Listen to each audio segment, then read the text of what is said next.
दोस्तों, अगर आपने अभी तक इविल एंड हॉरर स्टोरी के बाकी पार्ट्स नहीं देखे हैं तो पहले आप उसे देख लें, वरना ये स्टोरी आपको समझ में नहीं आएगी। पिछली वीडियो में आपने देखा था कि गुल्ली और बुल्ली दोनों मिलकर रॉड की वैन रोक लेते हैं और रॉड से कहते हैं कि हमें तुम्हारी वैन चेक करनी है। हमें पता है शॉन तुम्हारी वैन के अंदर है और रॉड इस बात के लिए तैयार हो जाता है और अपनी वैन को गुल्ली और बुल्ली के पास ले जाकर खड़ा कर देता है। गुल्ली और बुल्ली जैसे ही वैन के पास जाकर उसका दरवाजा खोलते हैं, तभी उन्हें वैन के अंदर इविल नन बैठी हुई मिलती है। इविल नन को देखकर गुल्ली और बुल्ली फौरन वहां से भागते हैं और इविल नन उनके पीछे भागती है। लगता है इविल नन गुल्ली और बुल्ली का भी वही हाल करने वाली है जैसा कि उसने पोटी बॉय शॉन का किया था। गुल्ली और बुल्ली भागने की कोशिश करते हैं लेकिन इविल नन से बच नहीं पाते। और अब आगे की स्टोरी देखते हैं। इविल नन से मार खाने के बाद गुल्ली और बुल्ली को चक्कर आने लगे, लेकिन अपने गुल्ली और बुल्ली काफी हट्टे कट्टे और चर्बीदार हैं, इसलिए उन्हें ज्यादा फर्क नहीं पड़ा और गुल्ली उठकर खड़ा हो गया और उसने शॉन को देख लिया है और ये बात बुल्ली गुल्ली को बताता है और गुल्ली भी उठकर शॉन को देखने लगता है। शॉन की हालत को देखकर बताना मुश्किल है कि शॉन जिंदा है या मर गया। बुल्ली फौरन दौड़ता हुआ पॉटी बॉय शॉन के पास जाता है, ये देखने के लिए कि शॉन जिंदा भी है या नहीं। बुल्ली पास जाकर शॉन को हिलाता डुलाता भी है और उससे बातें भी करता है, लेकिन कोई फायदा नहीं है। शॉन कोई हरकत नहीं करता। शॉन को जल्दी नीचे उतारना होगा और बुल्ली ये काम अकेले नहीं कर सकता, उसे गुल्ली की जरूरत है। लेकिन ये इविल नन गुल्ली के पीछे लगी है। गुल्ली इविल नन को रोकने की कोशिश करता है और उससे कहता है, वहीं रुक जाओ इविल नन, मैं यहाँ तुमसे लड़ने नहीं आया। गुल्ली को खतरे में देखते हुए बुल्ली फौरन इविल नन की तरफ दौड़ लगा देता है और इविल नन के पास जाकर बुल्ली कहता है कि देखो इविल नन, हम दोनों यहाँ तुमसे लड़ने नहीं आए, हम यहाँ अपने दोस्त शॉन को लेने आए हैं और उसे लेकर यहाँ से चले जाएंगे। लेकिन नन को इन बातों से कोई फर्क नहीं पड़ता और उसने बुल्ली को हैमर मार दिया और बुल्ली की तरफ आगे बढ़ने लगी, लेकिन तभी गुल्ली ने नन को स्मैक लगा दी।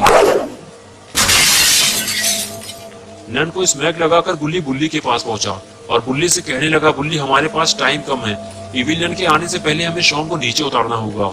और फिर दोनों उठकर खड़े हो गए।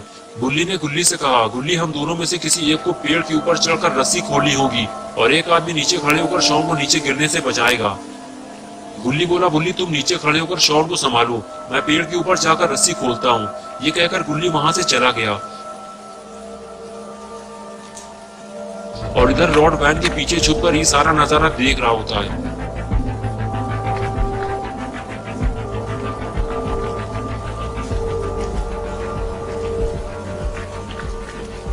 पेड़ के ऊपर चढ़ने के बाद गुल्ली रस्सी खोलने की कोशिश कर रहा है और कुछ देर बाद रस्सी खुल जाती है और शॉन नीचे आ जाता है।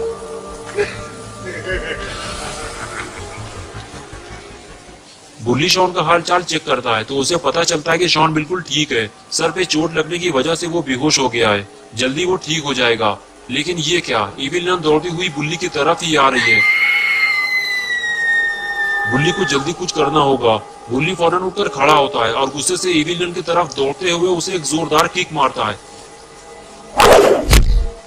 इविल नन दूर जाकर गिरती है और गुल्ली उसकी सुताई करने के लिए आगे बढ़ जाता है और इधर चालाक रॉड पेड़ के पीछे से छुपकर गुल्ली को देख रहा है। गुल्ली पेड़ से नीचे उतरता है और गुल्ली की हेल्प करने के लिए उसके पास जाने लगता है, लेकिन तभी रॉड आकर गुल्ली को गिरा देता है और उसे फ्रीज करने के लिए आगे बढ़ता है। गुल्ली अपने आप को बचाते हुए रॉड को जोरदार किक मारता है। रॉड उछलते हुए दूर जाकर गिरता है। गुल्ली का मूड अब खराब हो चुका है और अब रॉड की सुताई होने वाली है। गुल्ली उछलकर रॉड के ऊपर बैठ जाता है और रॉड की सुताई चालू हो जाती है।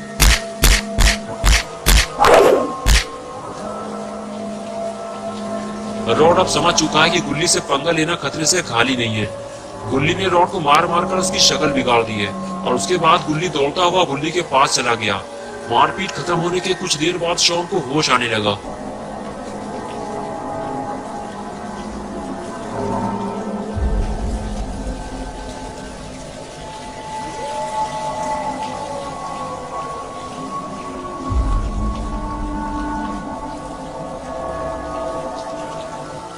लेकिन शॉन ने ये क्या देख लिया, रॉड उसके सामने लेटा हुआ है।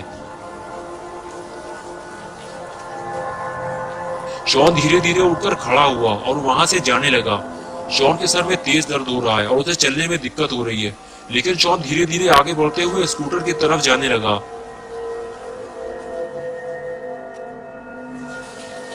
और इधर गुल्ली और बुल्ली इविल नन का दम निकालने में लगे हुए हैं।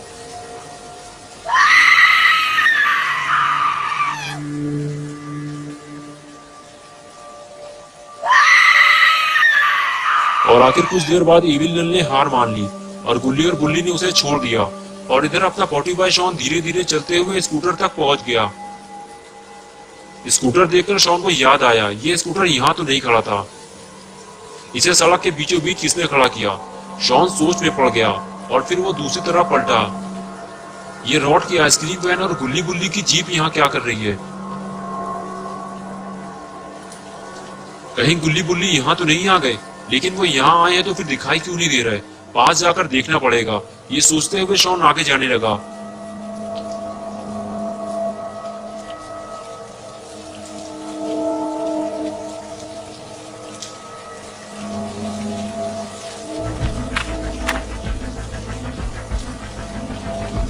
और कुछ देर बाद रॉड उठकर बैठ गया। लगता है इसने शॉन को देख लिया है, लेकिन शॉन इस बात से बेखबर है कि रॉड ने उसे देख लिया है। वो तो बस गुल्ली को ढूंढने में लगा हुआ है।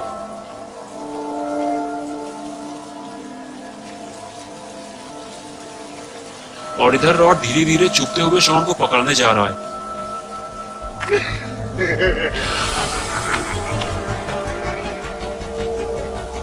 और इधर शॉन टहलते मटकते हुए वापस आ रहा है। लेकिन ये क्या, शॉन ने रॉड को देख लिया है और अब वो अलर्ट हो गया है। शॉन अब आगे नहीं जाएगा वरना रॉड उसे फ्रीज कर देगा।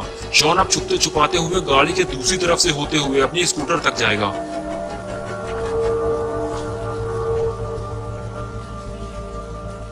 लेकिन रॉड को ये पता नहीं चलना चाहिए वरना शॉन की मुसीबत बढ़ जाएगी। शॉन छुपकर रॉड को देखता है और फिर दौड़ते हुए वहां से निकल जाता है। लेकिन रॉड उसे भागते हुए देख लेता है और वो भी उसके पीछे दौड़ लगा देता है।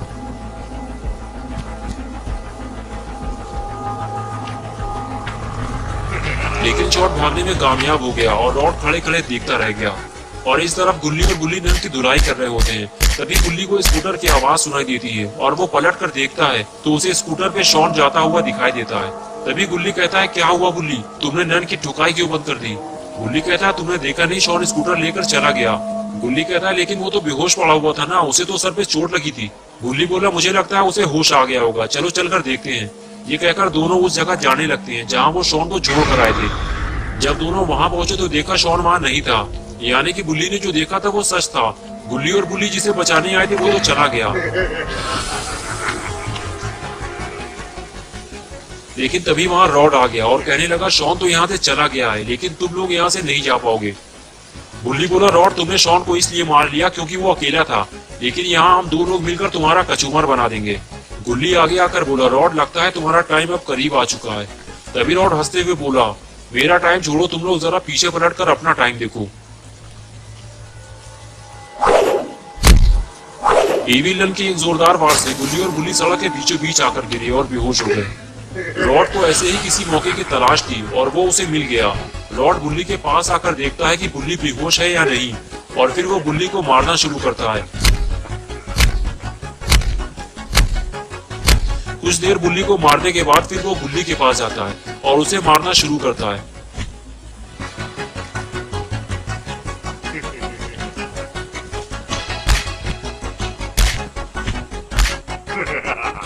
लेकिन हाथ से मारने में ज्यादा मजा नहीं आ रहा और अब वो अपना हथियार लेने जा रहा है जो उसने पेड़ के पास फेंका था। लगता है रॉड गुल्ली और गुल्ली का भी वही हाल करेगा जो उसने शॉन का किया था। लेकिन ये क्या, रॉड के जाते ही इविल नन गुल्ली और गुल्ली के पास आ गई। कुछ देर तक तो वो गुल्ली और गुल्ली को देखती रही और फिर वो गुल्ली को उठाकर ले गई।